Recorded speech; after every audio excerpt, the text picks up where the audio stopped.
Hello and welcome to today's webinar, High Energy Inductive Therapy, New Treatment Options for Added Revenue.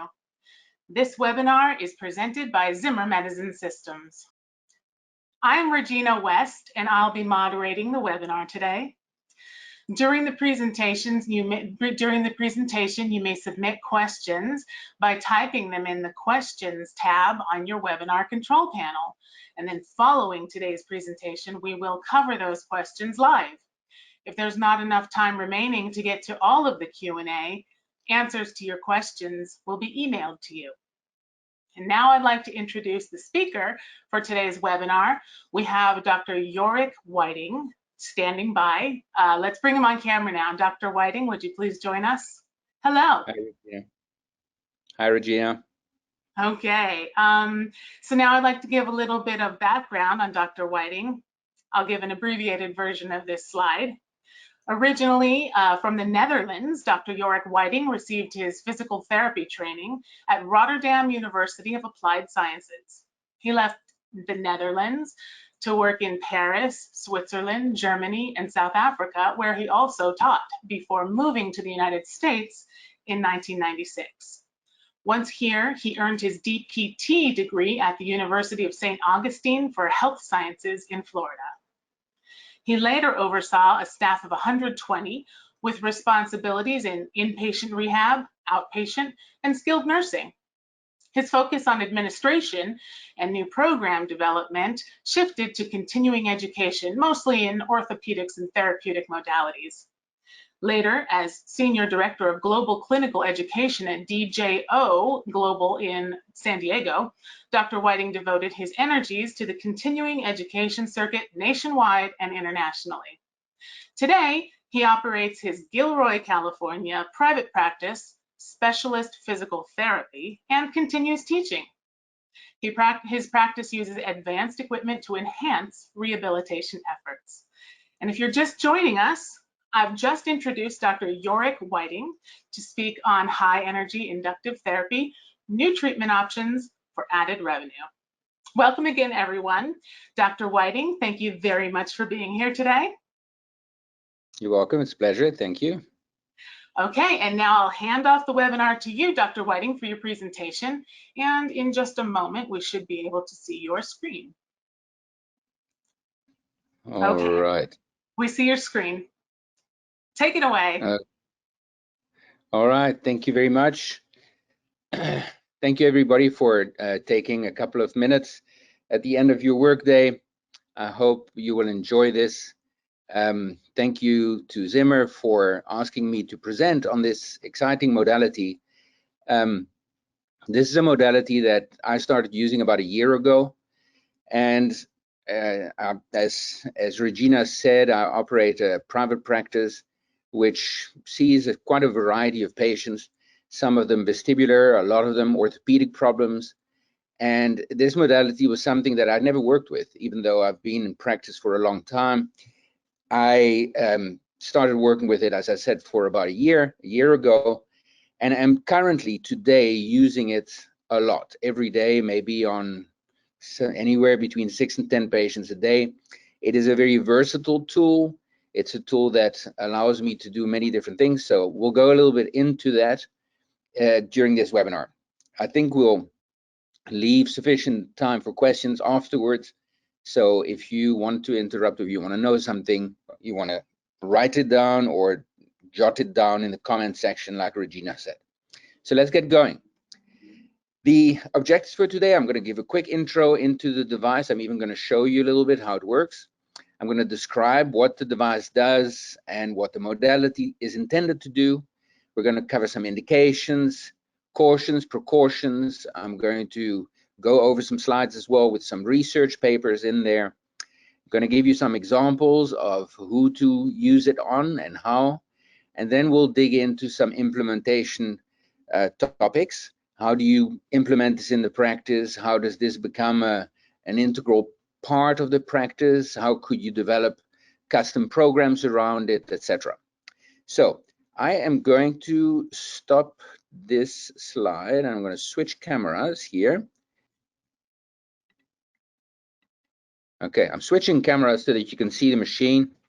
Regina, interrupt me if something is not visible. So over here, I've got a separate camera set up. You can see the machine kind of in the background, and I know you can't really see the screen itself on there, but it's on, and it has several features. I'll explain what these features are in a moment. But the main feature that you want to be aware of is these pedals, these applicators. These applicators is where the energy comes out of and with which you can achieve the effects. So you're going to apply this on a particular body part that you want to influence, either by eliciting a contraction or you want to maybe decrease pain. All of this will become obvious as we go through the presentation. One of the things that I'm going to be saying, let me put this camera on myself so actually you can see my face while I'm speaking to you.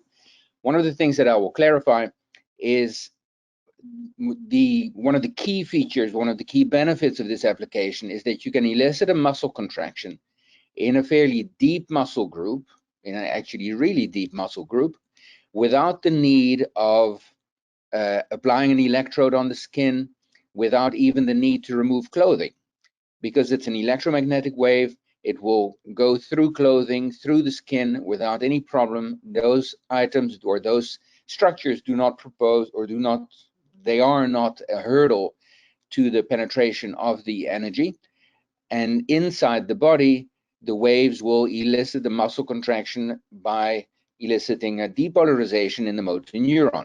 So before I explain all that, I just want to show you how it works. So I'm going to do it on my own arm.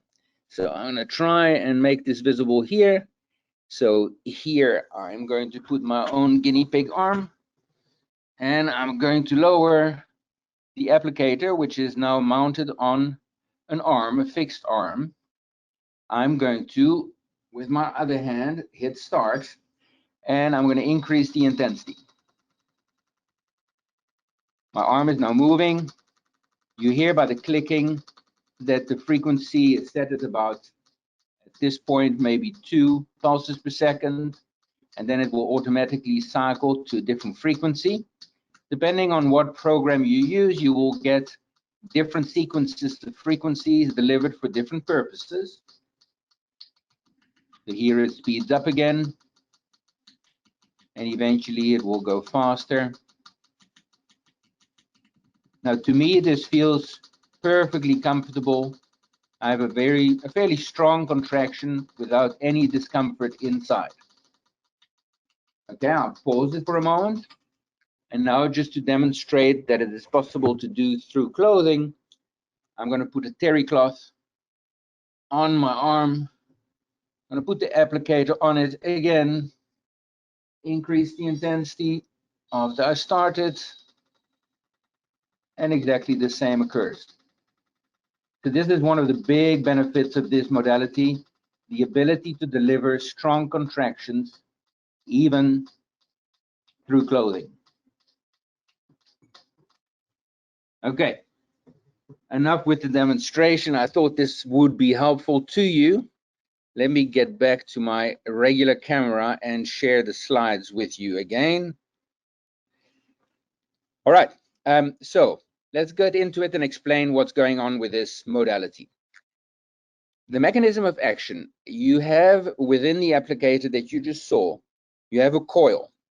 The coil carries a high intensity current in an oscillating manner. So first it goes one way, then it goes the other way, the current. When currents oscillate like that in a coil manner or in a coiled manner, they create an oscillating electromagnetic field.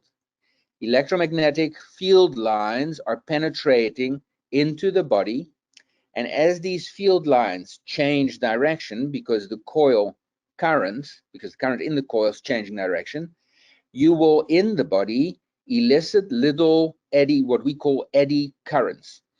Eddy currents are little physical electrical currents that occur around the field line.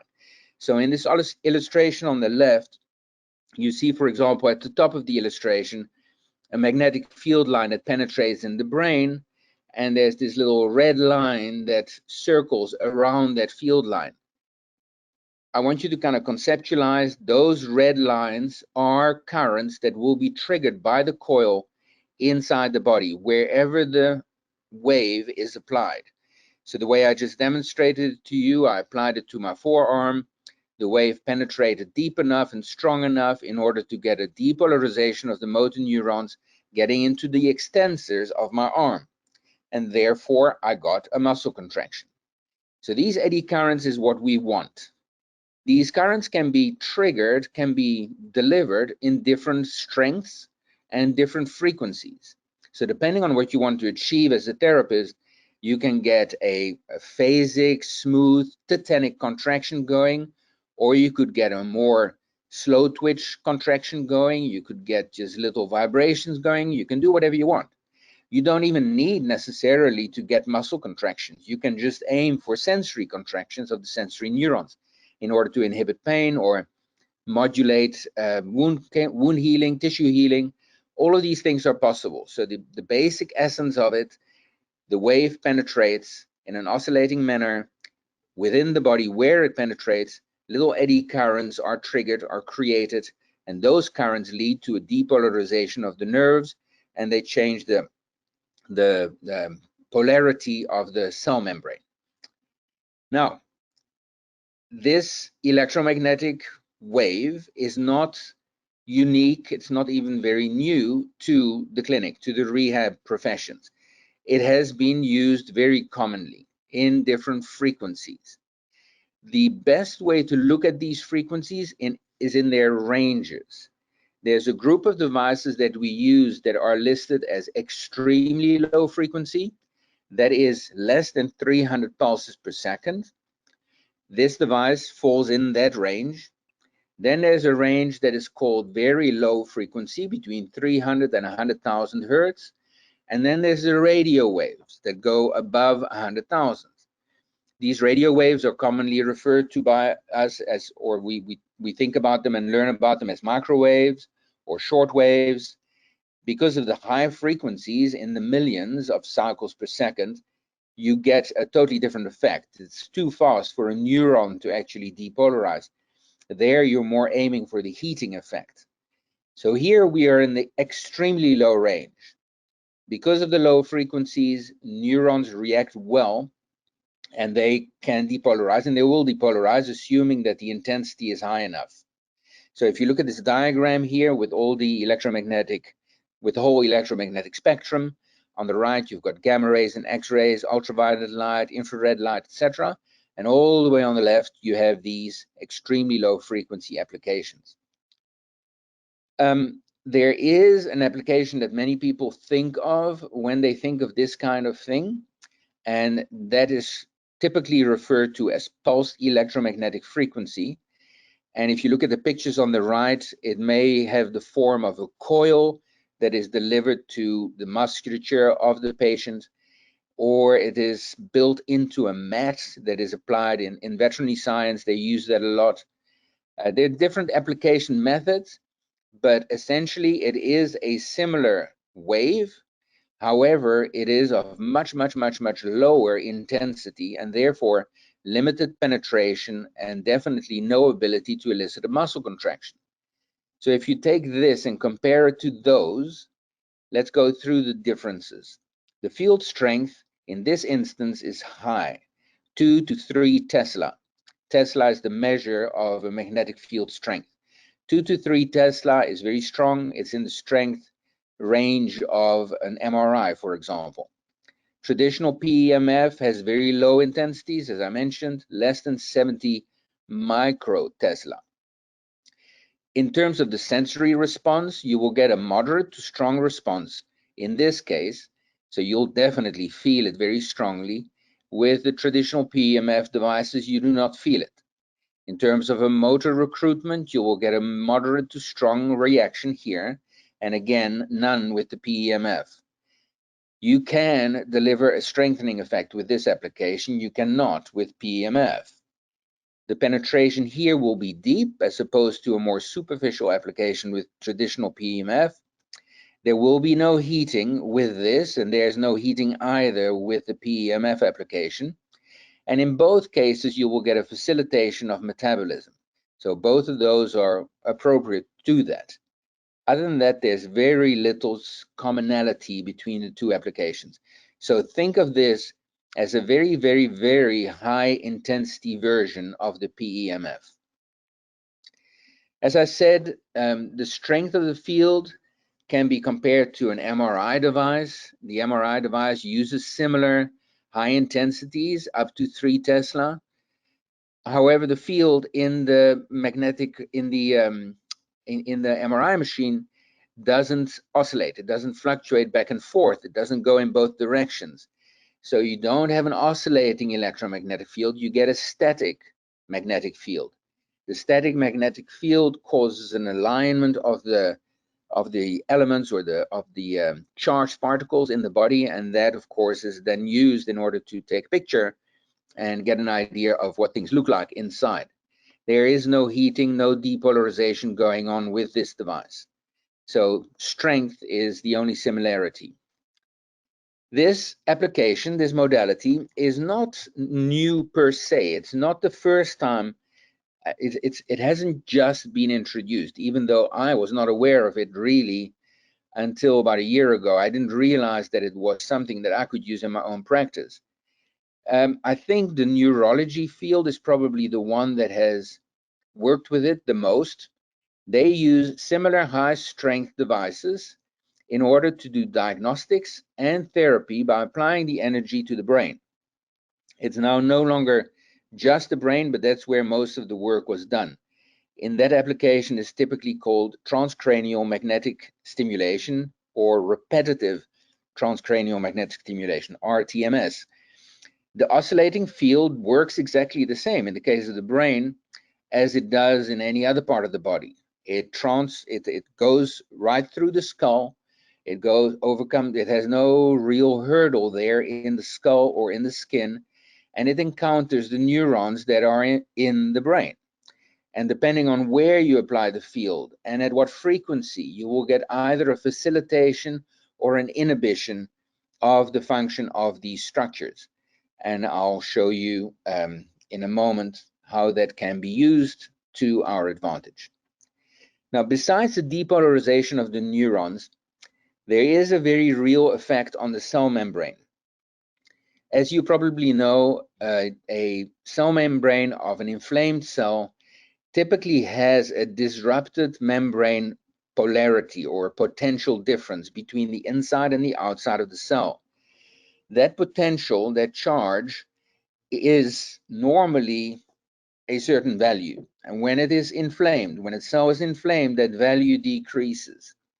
And that difference or that change causes a decrease in transmembrane traffic of ions.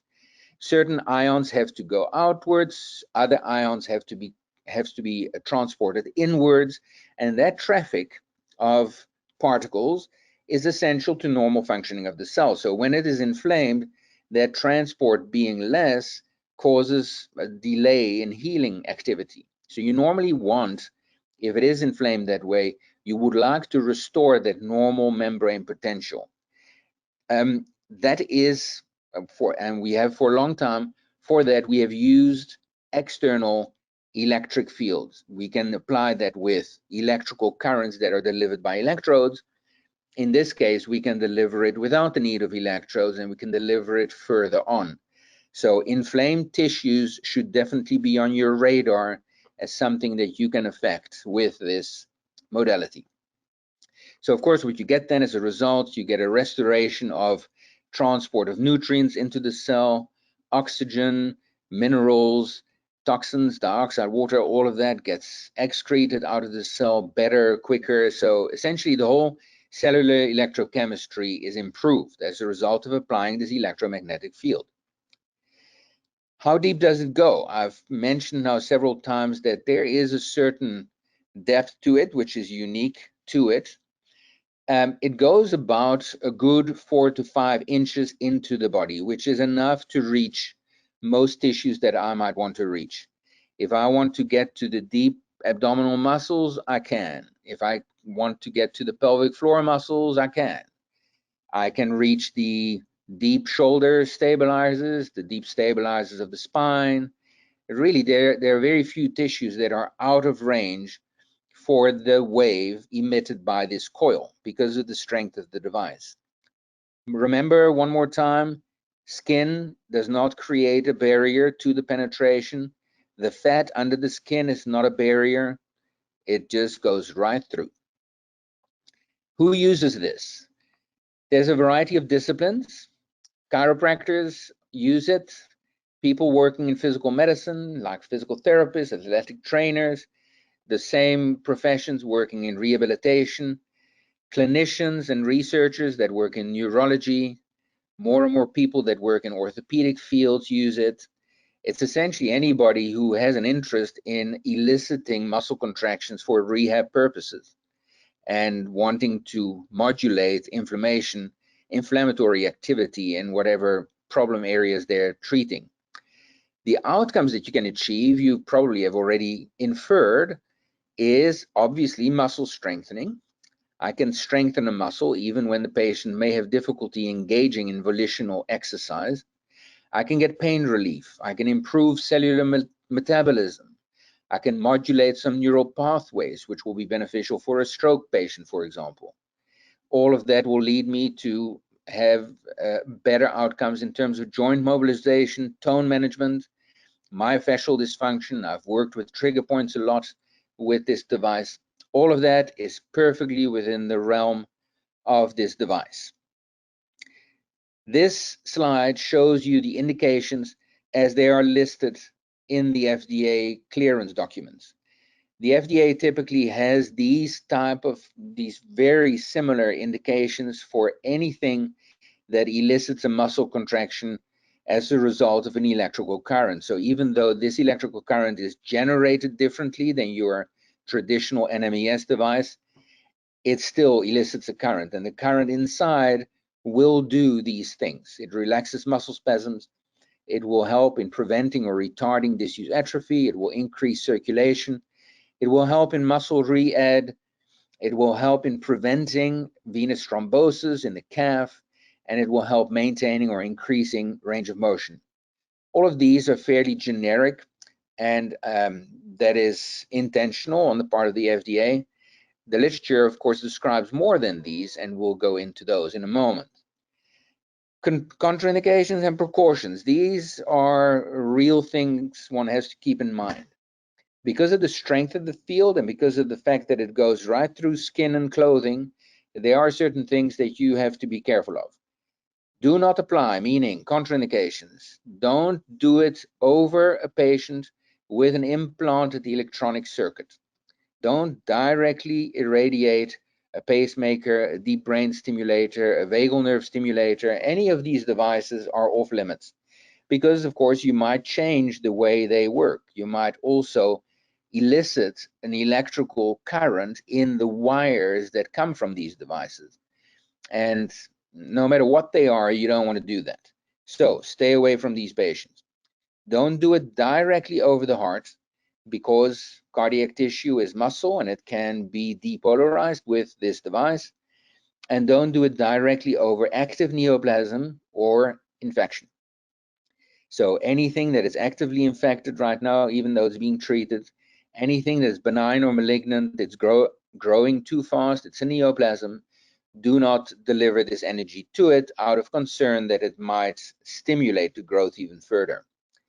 And then other than that, there are precautions. Don't do it directly over glands.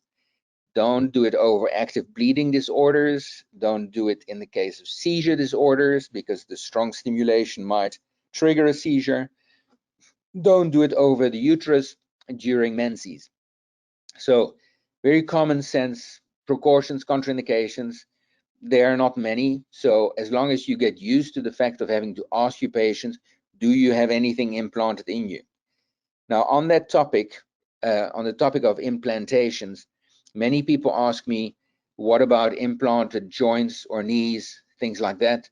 Usually nowadays, those implants are non-ferrous, meaning they don't have actual iron in them, making them okay in an MRI and okay under this kind of device. So if you don't know, if you're not sure, you'll have to do your homework and find out with the patient's surgeon if that is possible to find out. And if that is non-ferrous, then you're fine to use it. Okay, before we dive in the literature and look at a couple of papers, what are the key attributes? I mentioned them before, I want to repeat them. You can do this in attended fashion by holding the applicator directly over a body part and delivering the treatment with your dedicated attention and work, or the clinician can deliver it in unattended manner, meaning like I did on my arm earlier, you lower the applicator's arm, you position the applicator just so over the target area, and then you turn it on and you no longer have to attend to the treatment. The second benefit, it's non-contact. You can treat through clothing. Third, you can get strong muscle contractions in deep muscles non-invasively. So think of incontinence, where you might want or need, not might, but you would need an intraanal or intravaginal electrodes. Here you don't need that. You just apply the applicator over the perineum and you increase the intensity and you'll get the contractions in those pelvic floor muscles. Rotator cuff rehab, deep hip rotators. You can think of any deep muscle group, you can get to it with this device. And that is really something for me that has been a bit of a game changer. I enjoy being able to do these things now without difficulty. Okay, let's look at some of the literature. I'm obviously not going to discuss all the literature that's out there, but I recognize that in this audience there may be some people who are really into reading the literature. Good for you. I'll provide all the references for that so you can look them up yourself if you want to. In the papers, there are a bunch of papers on the topic of transcranial application in order to modulate neuroplasticity and inhibit pain even. There are papers on peripheral pain management, on modulation of inflammatory activity and wound care, and on muscle recruitment after stroke, maybe in low back pain, maybe for incontinence. So we'll touch on a couple of those just to give you some ideas and to see what is possible with it.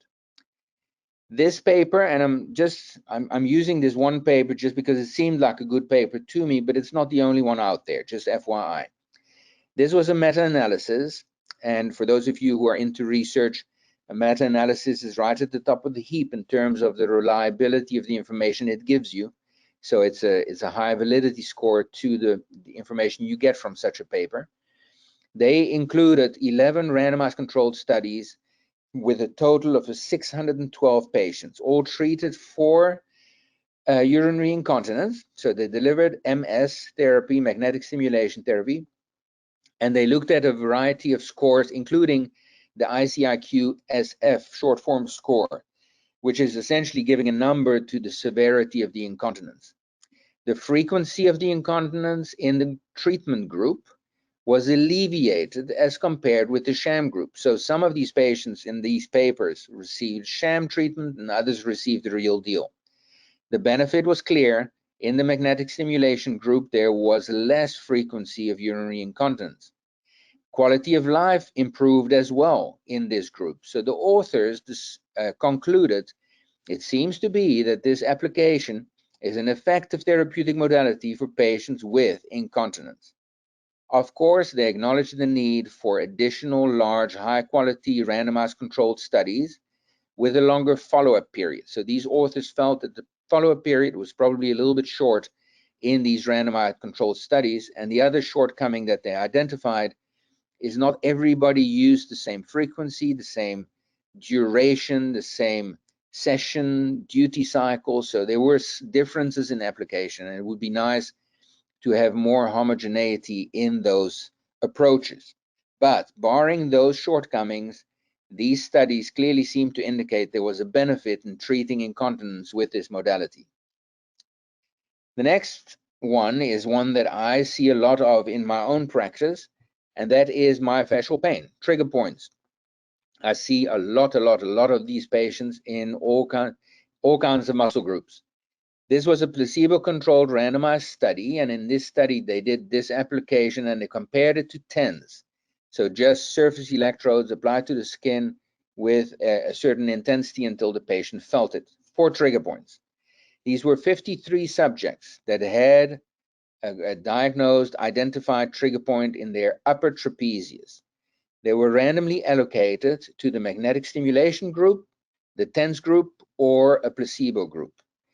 All of them received an intervention of 20 minutes, 10 total, every day. So they were treated for 10 days in a row. Every treatment they got was 20 minutes long.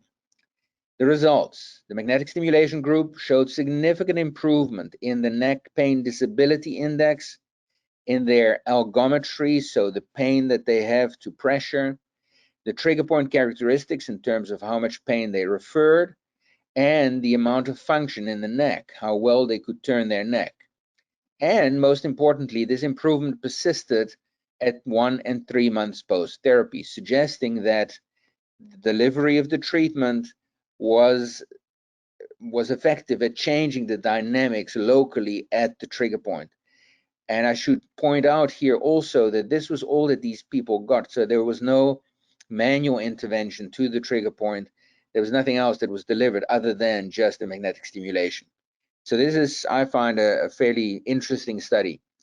The TENS group did show significant improvement in the same measures, however, only directly after the treatment and not at follow-up. So these trigger points were not permanently deactivated in the case of TENS.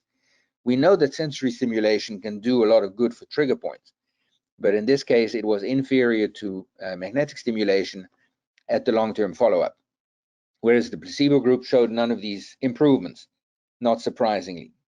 So this was a paper by Smania et al. It's already a certain age, from 2005, but you can look it up with this reference. Neuropathic pain. This was a systematic review, which again is a fairly high up value paper or design. They included 12 papers, and among which were 5 randomized controlled studies. I highlight that because, of course, randomization, a randomized controlled study is a higher value paper.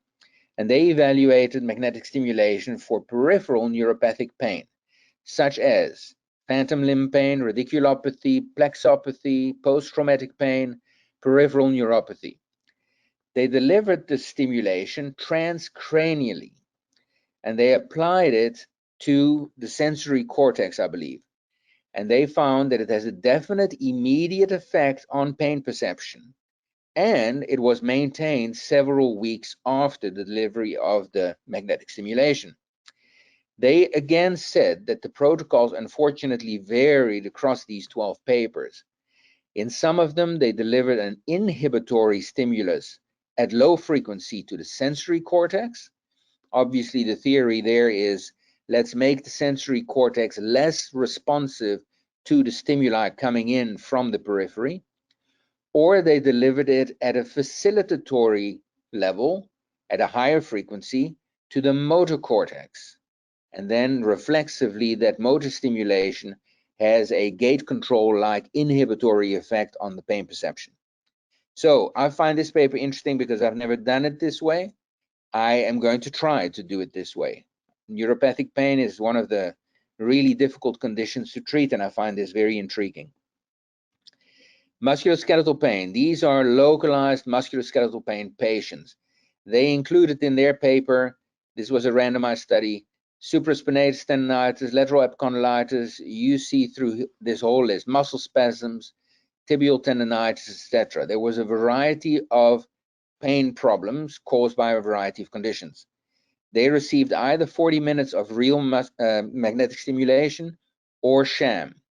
They found that magnetic stimulation significantly exceeded the sham effect. 59% versus 14% improvement on the scale. That is a pretty large difference. Additionally, the pain relief attained persisted for several days after the treatment. Again, this was all that was done.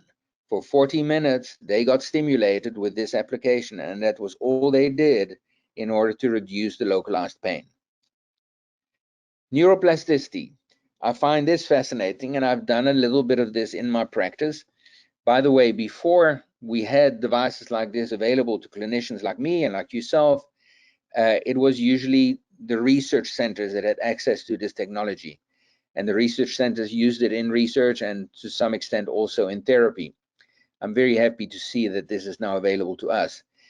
This is not a randomized controlled study. It's not a meta-analysis or anything like that. I'm including it here only to point it out. And I'm hoping that some of you who will be interested to understand exactly what the cellular and molecular mechanisms are behind the response physiologically inside the body to this in small animals and in vitro preparations. And he used or looked at electrophysiological and live cell imaging techniques, and he tried to answer the following questions. Which neural structures are activated when you use transcranial magnetic stimulation? How does it induce plasticity? How does that benefit the patient, obviously? And are there other forms of plasticity other than the one he mentions here, which he calls the Hebbian plasticity? Then there's other plasticity. I'm no expert on that at all. I'm just sharing this paper because it's one that I think is interesting. Which kind of plasticity, how does it work? Which one is induced? He talks about a variety of really in-depth physiological measures, looking at axonal growth and growth of dendrites, influence on the synapse level. How does it influence the ion channels, the voltage-gated, ligand-gated ion channels, etc. So we won't go into any of that, of course, right now. But for those of you who are so inclined, please look at this paper. It's a very interesting paper, and it goes in great detail as to what happens at the cellular and molecular level. Muscle strengthening. In this particular study, 18 people were randomized. These were people with severe COPD, and I find this a fascinating group because this is one of what I call a clinical dilemma. The patient is deconditioned. They're deconditioned because of their condition, or rather their condition and the subsequent functional limitations. So their condition makes it so that they can't exercise. Not exercise and having decondition means that you're going to get deconditioned. The deconditioning makes your functional status even worse, and so it's a vicious cycle. The solution is I need to get this patient to exercise, but I can't because they're deconditioned. And in this case, they have COPD. So I'm kind of stuck between a rock and a hard place as a clinician. How am I going to get this patient out of this hole because they are too impaired to exercise to get stronger? So of course, this type of intervention is very interesting because I can make muscles work without the patient being able to do much by themselves. So 18 patients were randomly assigned to magnetic stimulation or to a monitoring group. They were stimulated for 15 minutes only on each quadriceps, 3 times a week for 8 weeks.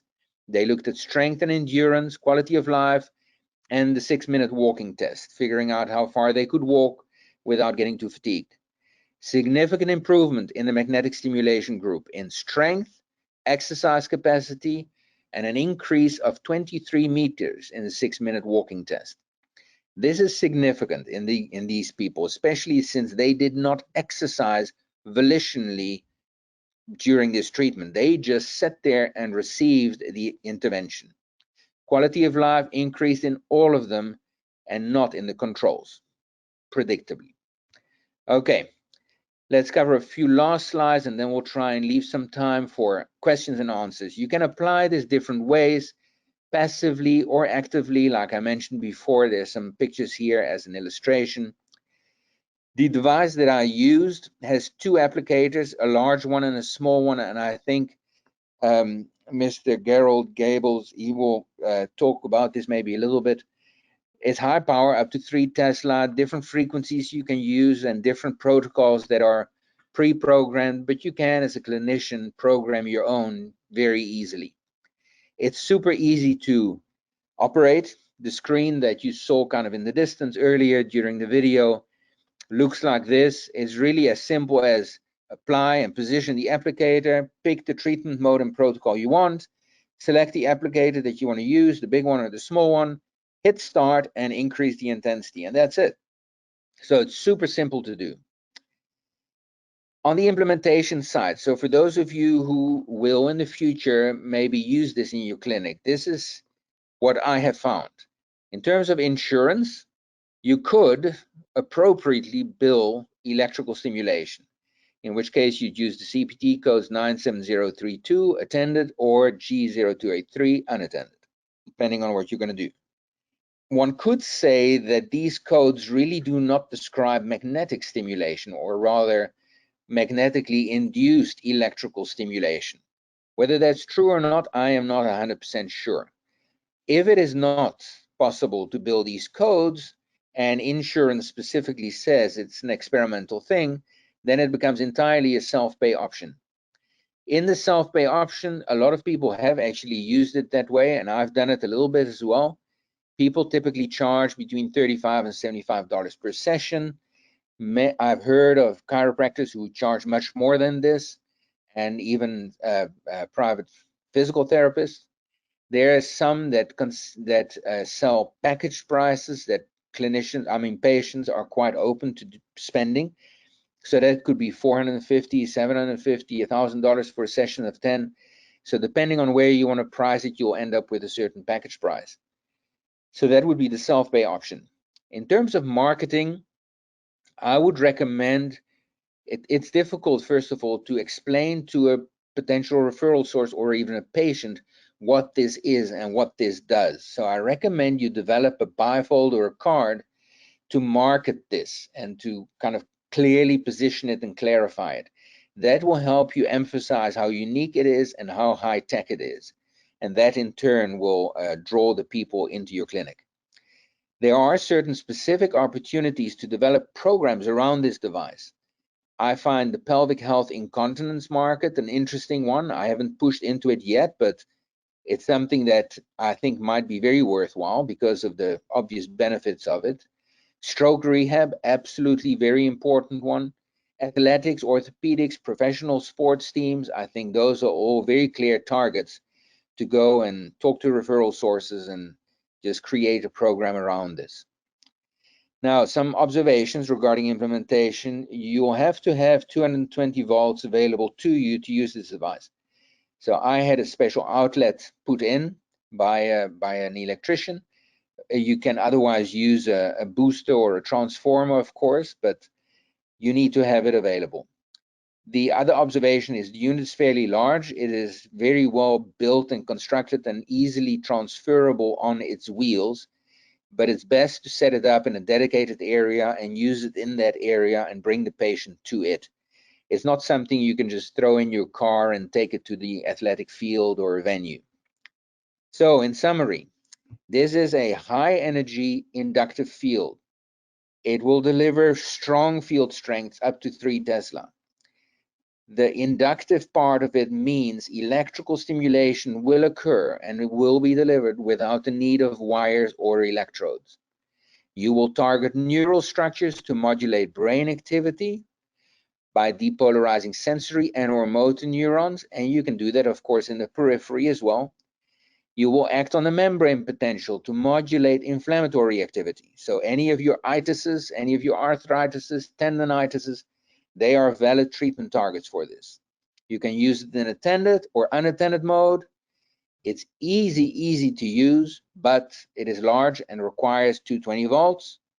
And finally, it's a very attractive modality to create supplemental self-pay program options to enhance your practice profile and set your practice apart from your competition. This is something I have definitely experienced here in my practice.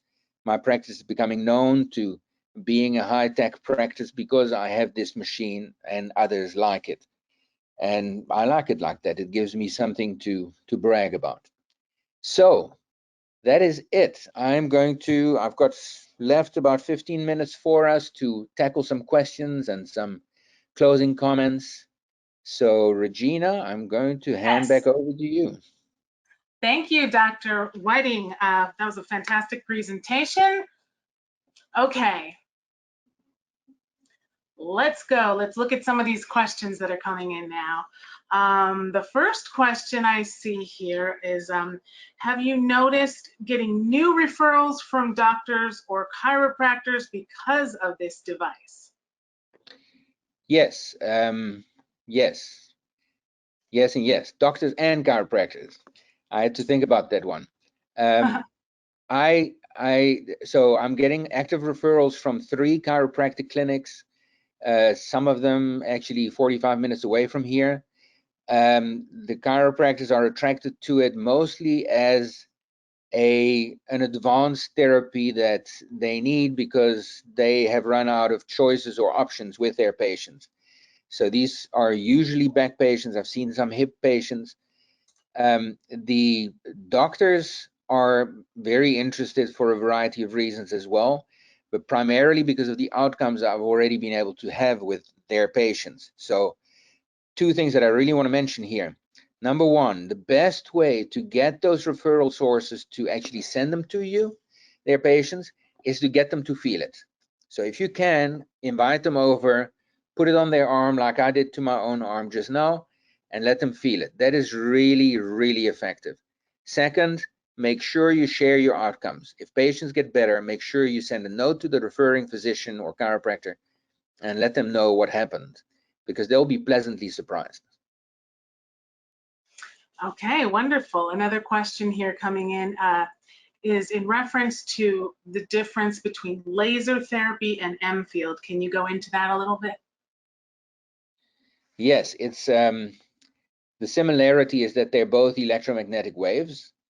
The similarity ends there.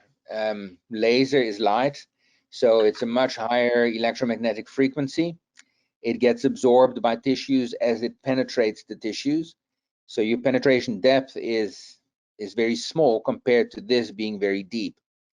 The way the cells react to the two types of energy is very different as well.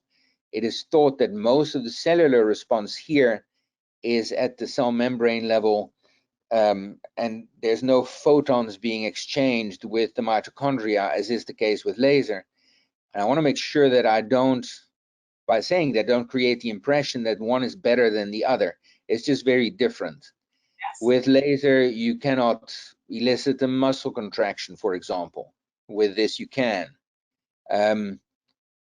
Yeah, so there's a couple of differences. I would say each has their own, its own place. I like laser. I use laser. It's a great modality. Okay, and I just want to remind our attendees, if there's anyone who hasn't yet submitted your question, it's not too late. Go ahead and type your question in the questions tab and we'll be able to see it. Let's look at the next question here. It's, can Enfield be combined with other therapies like shockwave or laser? And for which indications would you suggest combinations? Well, yes, you can, of course. Personally, I'm not a huge fan of combining too much stuff because I lose track a little bit as to what is happening. And I find it a little bit difficult to say, well, did this happen because of this or because of that? Right. So in the old days, people used to kind of use this shotgun approach where, okay, I'm going to slap everything in the kitchen sink at this patient. So I'll use TENS and NMES and this and this and that. I have backed away from that totally. So I try to be a bit more selective. So no, I don't combine much, but I might imagine doing that. For example, there are certain trigger points when they're clearly identified. If I have a high power laser device available to me, I can reliably deactivate that trigger point. And I may imagine a case in which maybe this device is not effective at doing it, or maybe I just want to first increase circulation by getting muscle contractions going and then afterwards deactivate the trigger point. So I could imagine coming up with those kind of combos. In general, though, I don't do the combining much. Right, but it is possible. You're saying you just don't prefer it? Yeah, totally. Yeah, there's Okay. nothing against it, absolutely. Yeah. Okay, great. Next question. Is there an advantage to Enfield over an electrotherapy unit or an extremely strong Russian stim? So Russian stim is a waveform. It's officially an NMES waveform. All those NMES devices require cables that go to lead wires. There are some sophisticated devices that don't have the lead wires, but they still have the electrodes. So you need electrodes in order to send the current through the skin into the muscle. And the biggest shortcoming there compared to this kind of technology is that you have to use a certain amount of power to overcome that hurdle. Here you don't have that problem. So the skin I always joke in courses that I teach on NMES, if only I could have it my way, I would cut the skin away and go right to the muscle, and I'd be in good shape because the problem of the skin is gone. Now, of course, that's not real world. The skin is there and I need to overcome it. And you do that with power and skin prep, and you need good electrodes, etc., etc. It is usually a nuisance factor. The electrode is a transport vehicle. It is there because you need it, but if you could do without it, it would be great. So that with this device, you're there. I would say that is the biggest difference. The add-on to that is that as you send current in through electrodes, the deeper it goes, the less the concentration of the current is there. So it's harder and harder and harder to obtain a contraction the deeper the muscle group is that you're targeting. With this, that's not a big problem because you can easily manipulate the field and you can get to that depth without losing any of the intensity. Okay. So for which indications have you had the best outcomes with this therapy and why? It goes back to the depth of penetration. I have seen two things. Yeah, the depth of penetration is one. I have seen very good results in stabilizing deep spinal segments. So the muscles that lie on the side of the spine, that they are the rotators of the spine, they get reflexively deactivated somewhat when the patient is in pain or has had surgery. And that's a problem because now I have an unstable segment because the muscles are not firing right. The problem is they're a little bit deeper down. It's a little bit difficult to get them to contract properly with an MES, with electrodes. So here I'm able to just target and aim the wave just right. I can feel by palpation that it's firing. So great outcomes there where people, they lay down with back pain, they get up without back pain. It's quite spectacular. Incontinence, I have used this on one patient and it worked really well for him. It was a him in this case, for him to learn to feel the contraction of the pelvic floor and to teach him Kegel exercises. And it worked really quite well. For me, that was a success because that pelvic floor is far away, and I don't like or have never liked getting really invasive with these patients and using internal electrodes and such. So for me, that was great, good results. And I imagine if I was working in a long-term care facility, I would absolutely want this thing. I would probably want to buy 3 or 4 of them and line all my patients up sit them on the applicators and get your incontinence treatment every day because there are so many incontinence patients there. And the last patient actually that I want to mention, this is a patient that I treated today based on one of the papers that I shared with you.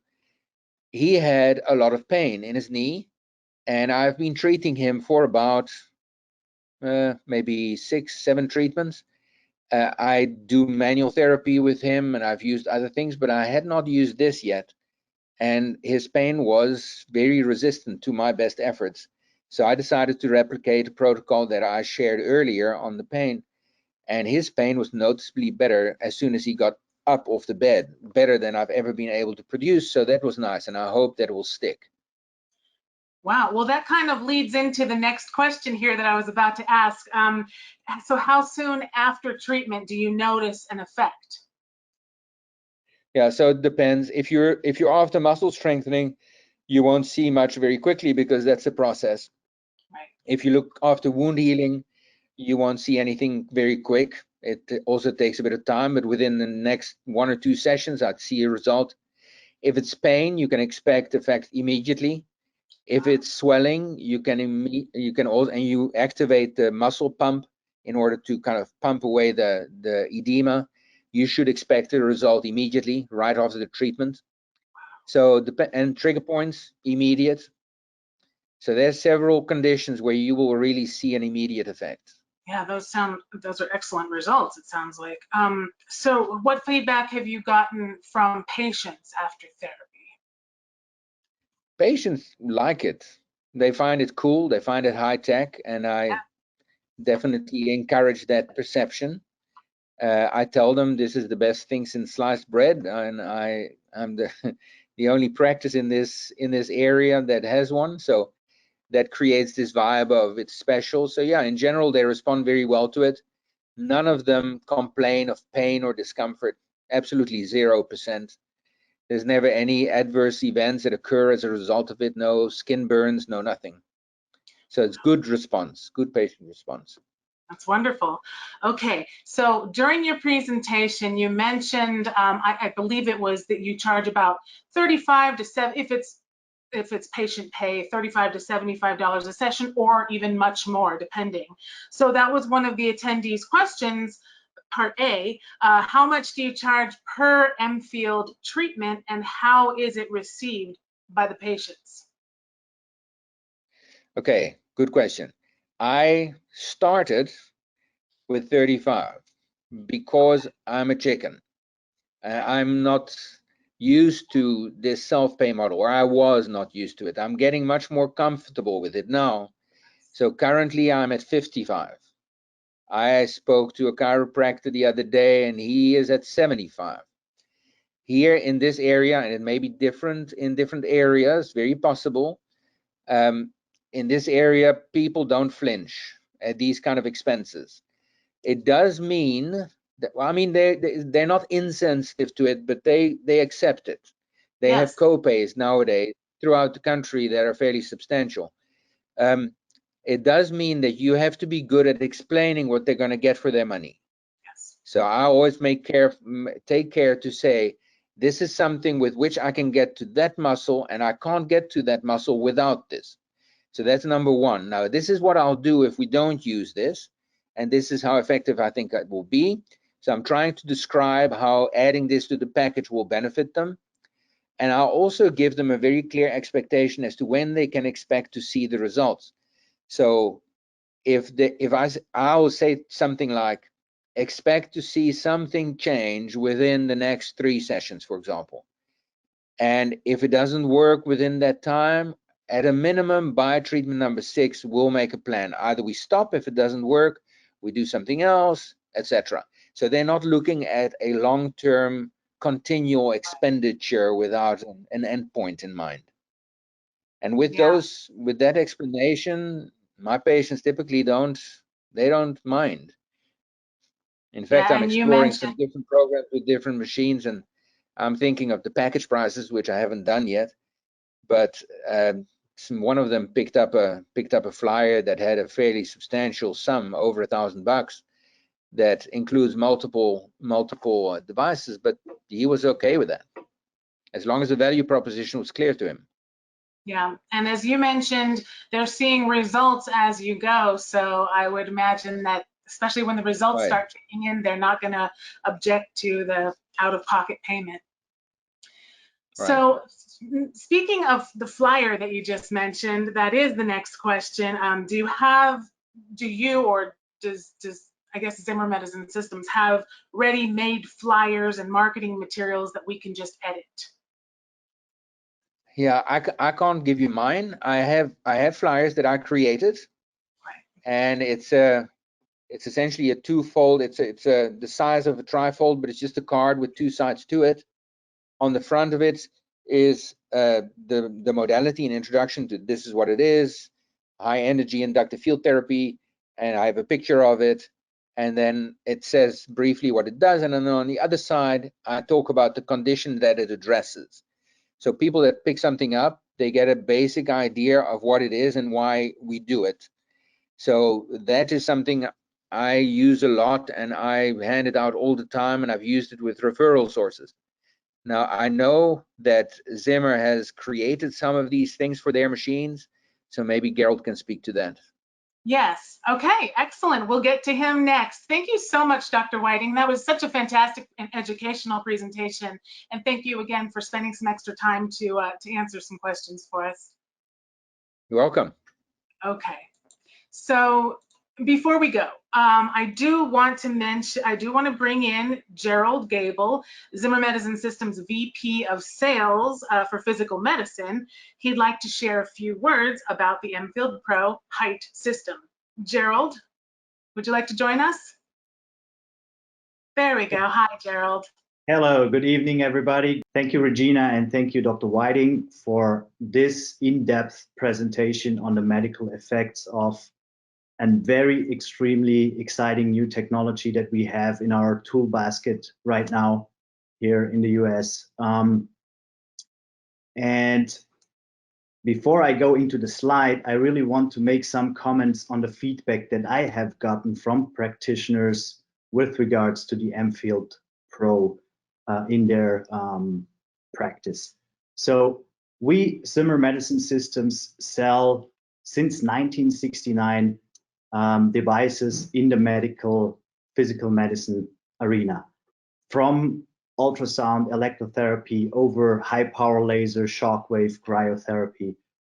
And we gotten a lot of great results and feedback from customers on these tools, but nothing, really nothing compares to the feedback that I've gotten in regards to the Enfield. So this is really an unprecedented modality that we have now in our tool basket in terms of the outcomes or the feedback of the outcomes that I've gotten from practitioners as well as from patients directly after their treatment. And this also means for me very good. When we do a demo day in the clinics, in almost 90% of these cases where the demo day is done, the unit stays in the clinic and will be purchased afterwards. So this wow effect, having it there, trying it out with patients, is really a game changer for many of the clinics. And now let me show you what we've prepared for you in terms of to make it easy to get that unit into your clinic and treat your patients with it. So we have a limited time offer that of course includes the Enfield Pro, the two handpieces, the static and the dynamic handpiece, the articulating arm, and access to our Zimmer Academy and certification courses that will be done there, plus a clinical marketing package. And that is what Yorick mentioned. He did one of the flyers himself.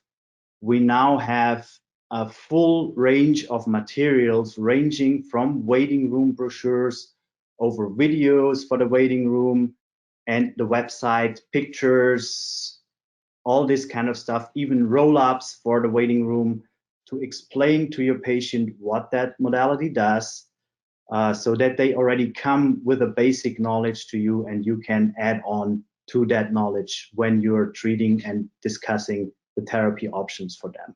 So all of that comes to you for $0 for the first 6 months to really help you to ramp up and getting patients in with that modality. And then after that, it's only $7.99 per month. And if you go back to what Dr. Whiting just said about what people are charging for it, with only one patient per month, you can already break even and pay the monthly leasing for that device. And after that, you're already making good money. So this is really exciting for me to have these options available for you now. And I'm happy for that.